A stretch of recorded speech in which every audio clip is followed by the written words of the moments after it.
United States, life, liberty, and the pursuit of happiness. I disagree. I disagree with the pursuit of happiness. I want to start with a pretty serious point. The Qur'an actually, in its entire discourse, never describes the pursuit of happiness as a real goal. The furthest it goes is the pursuit of contentment, but it never actually acknowledges happiness. Not in the way that we think about happiness. I want to build this over the next 20 or so minutes. I want to give you pursuits, literal pursuits that you and I have that go far beyond happiness, that take a lot of effort. And let's, by the way, start at point zero. The lowest pursuit that I'm sharing with you today is actually the pursuit of happiness. It doesn't take much to be happy. Some of you have class at 9 a.m. and you stay home sleeping and it makes you happy. It didn't take much to get happy. Some of you are sitting there, instead of going to get up and do something, you sit there and eat cheese puffs and it makes you happy. Swiss rolls can make you happy. Doing nothing, for some people, doing nothing just makes them happy. So being happy is not really an accomplishment. Obviously, it's something that goes away very quickly too, but it's not really something that takes too much effort. As a matter of fact, most of the time when people are talking about being happy and why they're not happy, they usually blame it on other people. It's because of you, I'm not happy. It's because of the weather, I'm not happy. It's because of Donald Trump, I'm not happy, etc., etc. But then there's a pursuit higher than that, and I'm going to build a number of pursuits, and the lowest of them in today's conversation is the pursuit of happiness. Here's the next pursuit. It's the pursuit of cool. It's the pursuit of social acceptability. I'm calling it cool. And what that means is that I want to be like everyone else. I don't want to be the weird one. There are young people that go to high school and they look different from everyone else, and it makes them feel awkward. So they make sure the next time they can go shopping for clothes, they're going to think about, what can I wear that when I wear it and walk down the hallway in school, people aren't going to look at me funny or make a comment. I need to be able to dress in a way, look a way, and talk in a way that does not make me stick out like a sore thumb. I don't want to be the black sheep. I don't want to be the odd one out. I want to be able to fit in and be cool like everybody else. And this, for a lot of people, for a lot of Muslims, they have that struggle. It's a very real struggle, especially for a lot of Muslim youth, because the kinds of pressures they have are enormous. It's very hard to fit in. There are comments they hear all the time. Our girls go through this struggle every day, especially the ones that wear a hijab. It's not easy. They stick out and people make mean comments to them. The school environment can be a very brutal environment. But regardless, for some people, this becomes a pursuit. As a matter of fact, everything they do. I've even met young people, they don't even like listening to certain kinds of music, but they only do so because all the other friends do it, and they'd feel weird if they didn't do it. They dress a certain way because if they didn't, their friends would actually make fun of them. This becomes a pursuit for people. And by the way, this is not just something that affects young people. It affects old people too. It affects our elders too. They want to fit in too. They want to make decisions based on what other people are doing. They want to move into a neighborhood because everybody else moved into that neighborhood. What are people going to say? Their financial decisions, their business decisions, their family decisions, even who they're going to let their kids marry decisions are almost all the time based on what they think is socially acceptable. They don't think about what's best for them or what's best for the family, but rather what's socially acceptable. That becomes more important. So that's the pursuit of cool. But then there are some people that go even at a higher level of pursuit. What are you after? What are you working for in life? And that next pursuit for some people is the pursuit of popularity. The lowest was happiness. What was next? Cool. What's third? Popularity. I don't just want to be cool, I want to be the coolest. For some people, it's not enough that they're cool, they blend in. They need to wear the most expensive clothes. They need to be the loudest in the bunch. They need to get the most attention. They need to be seen as, the one that everybody else wants to be around. These are people that live off of attention. They need attention. There are other people that are perfectly happy being invisible in life. There are people that go to your school and work in your offices, and they work there for 10 years and you don't even know they exist because they'd rather be invisible. And then there are people who live off of attention. They need it. And the way they get it is by any means necessary. Some celebrities are like that nowadays. They're good examples. They'll do anything to get attention. If they're musicians and their music doesn't sell anymore, then maybe they'll just get involved in some scandal. At least some other magazine, some tabloid is going to mention them. At least they're getting attention somehow. So there's the pursuit of happiness, followed by the pursuit of what? I forgot. Cool. Followed by the pursuit of what? Popularity. Popularity. And some people live for that. That's what they do. That's what their life is about. Above popularity, however, there are people who pursue something even higher. And they pursue prestige. They pursue prestige. Let me tell you what that means. For a lot of people in this world, it's not actually what you've accomplished, but the fact that you look like a big deal.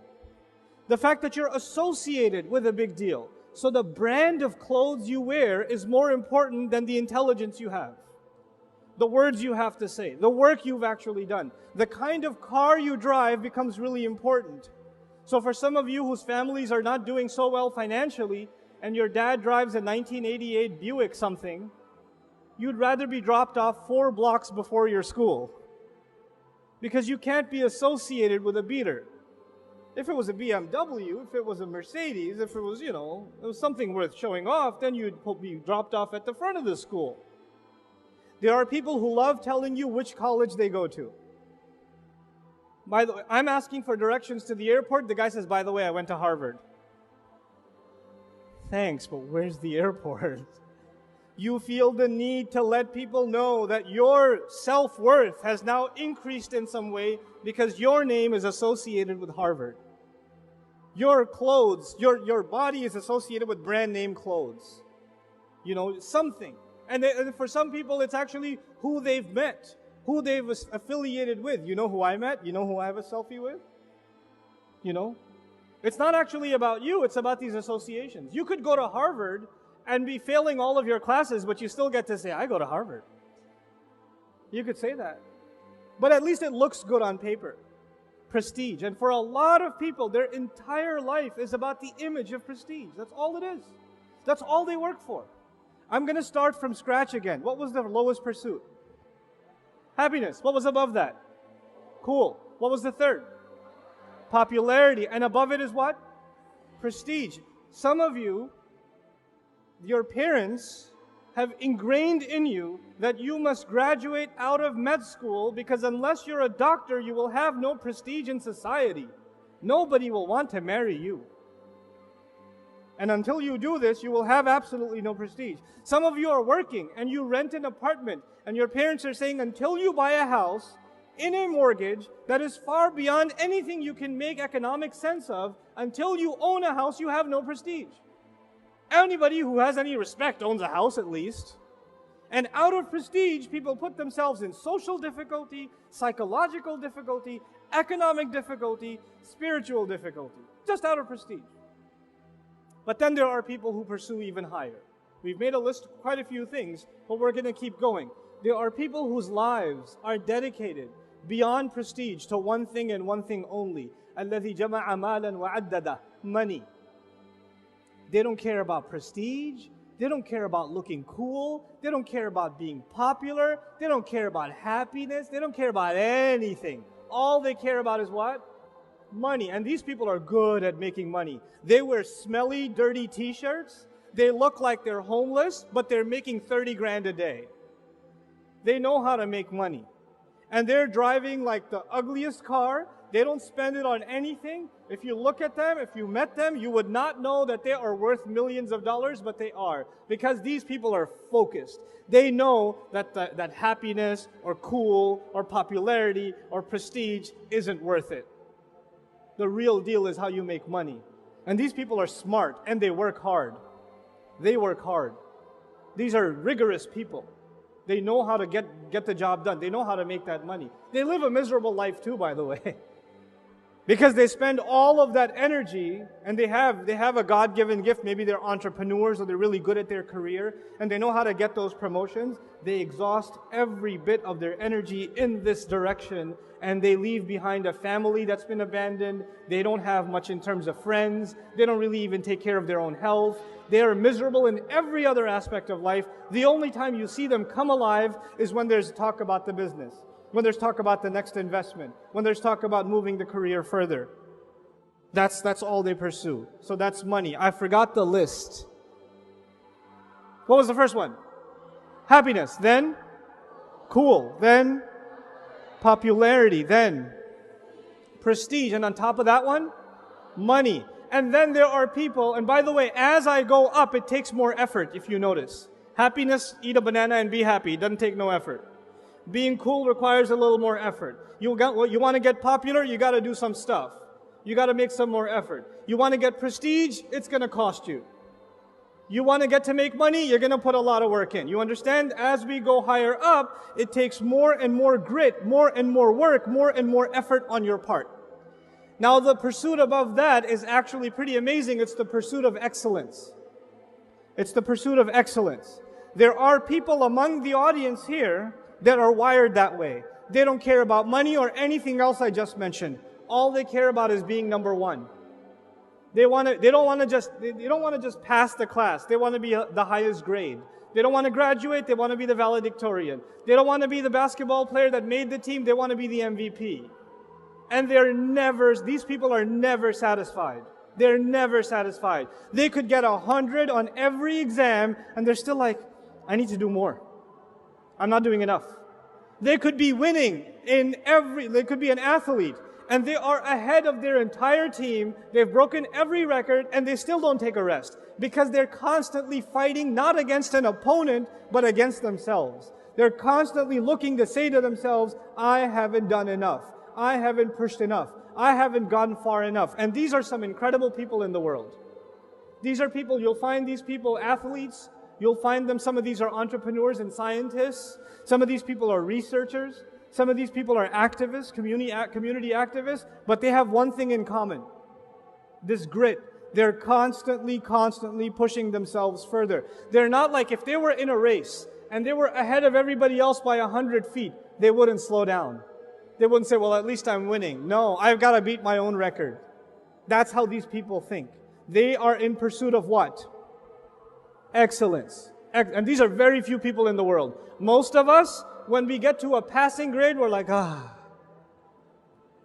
Most of us, if we're doing okay, if we got a B, you would be happy. These guys, they would be crying if they got an A. You met some of these psychos in school. They get a 99 and cry about it. You met those people? You want to slap them across the face so hard. You got a 75 and you went to Umrah to thank Allah.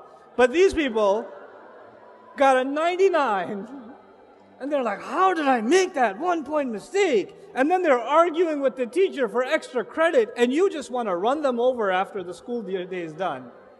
Right? That's what you want to do with them. But you understand they're wired differently. They're not like you and me. They're different. This was the pursuit of excellence.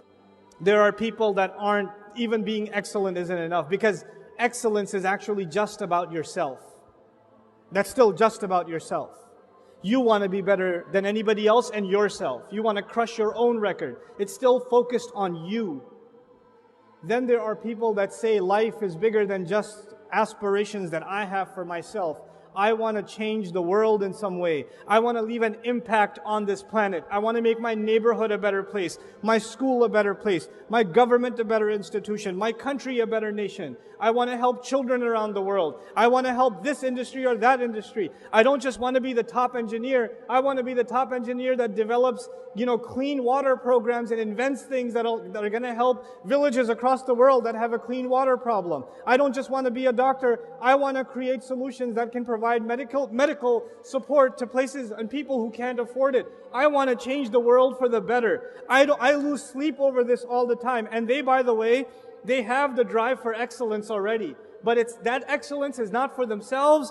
it's for others. These people are concerned with impact. And there are a lot of young people today that are graduating out of top schools across the United States, Europe, Australia. They get their MBAs, they have 4.0 GPAs, they can get six-figure salaries even in their senior year of college, and they turn it down because they want to work for a non-profit for not even half the salary. Because what drives them is not money, it's not even excellence. What drives them is what? Impact. What drives them is impact. And by the way, people that are driven by impact are very few people in the world. Most people just want to think about themselves. Most people just want to think about their own. And just be, so long as they can be happy, they're fine. Actually, most people are just at the level of happy. If I have my lunch and dinner, I'm happy, I'm good. I don't need anything else. So as we move up, it takes more and more effort. And as we move up, it takes more, it's lesser and lesser and lesser people. This was the first part of my talk. This pursuit. One last time. I'm going to annoy you one last time. I promise I won't do this again. The lowest pursuit is happiness. Doesn't take much effort. Some people want to blend in, and they are in the pursuit of what? Cool. Beyond that, some people want to get beyond cool and get everybody's eyeballs on them. These are the people pursuing what? Popularity. Beyond that, people want to look and be associated with respect and esteem. These people are in pursuit of prestige. People that don't care about any of that stuff, what matters to them is money. Beyond money, there are people who don't even care about the money. What do they care about? Excellence. And above them are people that are in pursuit of what? Impact. Impact. Now I'm going to stop that. We're going to come back to it. And I'm going to share with you an analogy in the Qur'an. The Qur'an is compared to multiple things. In the Qur'an itself, in order for you to understand what the Qur'an is, Allah gives you analogies. And one of the most powerful analogies in the Qur'an for the Qur'an itself is rain. It's rain. أَنزَلْنَا مِنَ السَّمَاءِ مَاءً فَسَالَتْ أَوْدِيَةٌ بِقَدْرِهَا.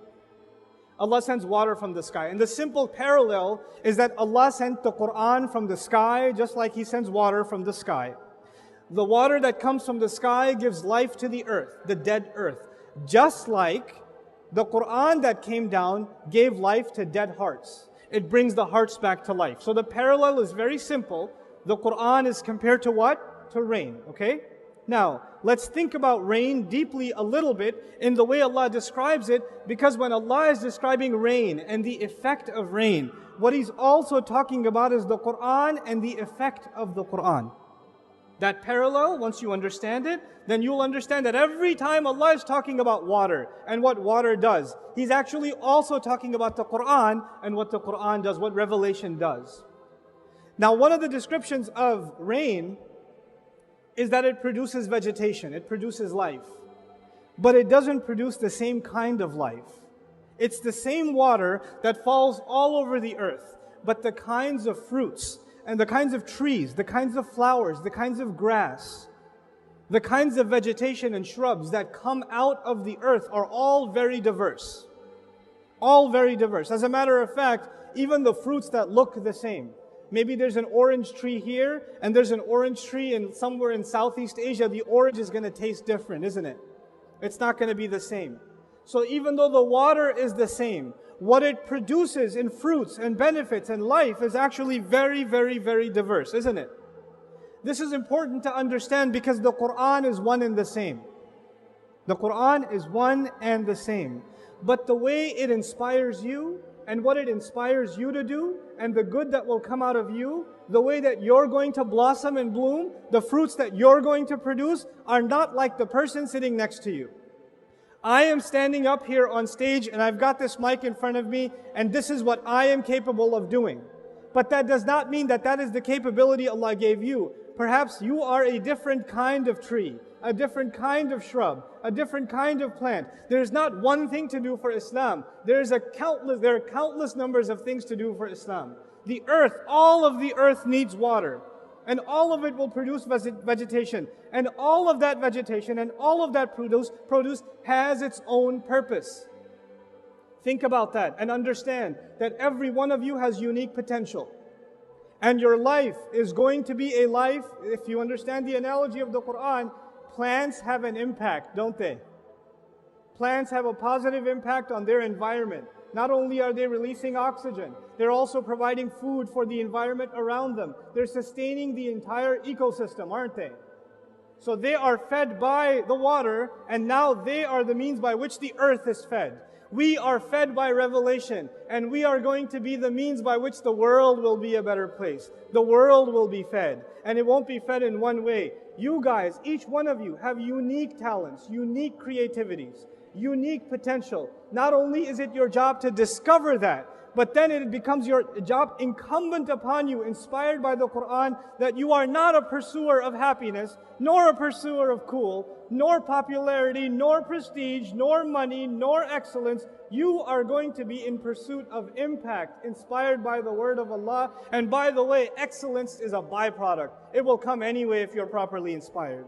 And money, Allah will throw it in your hands. You won't even have to ask for it. The rizq will come, and it will come pouring down. The provision will come from Allah. It will come if you have the right mindset, if you have the right mentality. But you and I have to now start thinking about being people of impact.